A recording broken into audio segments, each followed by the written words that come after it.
muli ngang nakaligtas sa bingid ng kamatayan nito ngang si Rudy sa muling pagkakataon. Kaya naman ngayon nga ay gigil na ito ngang si Gabo na makahanap nga ng pera pampaopera sa kanyang ama. Kaya naman nagtungo nga kagad siya kay Tatang upang sa gayon humingi pa ulit ng tulong at pagkakataon na makuha nga niya ang pera inaalok sa kanya. Kaya naman ayon kay Tatang, kinakailangan nga na mahuli nito ni Gabo si Mr. Chan at ang mga gintong nakuha nga kay Victor. Kaya naman dahil dito, hindi pa lalagpasin nga nito ni Gabo ang pagkakataong ito at gagawa siya ng paraan at makuha ang mga gintong ito at madala na nga kay Tatang. Sa kabila nito ay si Sam ay handa na nga rin na dakipin at hulihin ito nga si Mr. Chan dahil ito nga ang susi nga niya upang mapanagutan nga nito ni Victor alias Tigre ang lahat ng mga kasalanan ginawa niya sa pagiging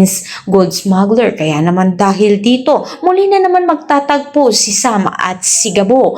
Ito na nga kaya ang magiging susi ni Gabo para makakuha ng pera o maaantala na naman ng dahil na nga rin sa grupo nila Sam. Ang lahat ng yan abangan natin. Maraming salamat sa inyong panood.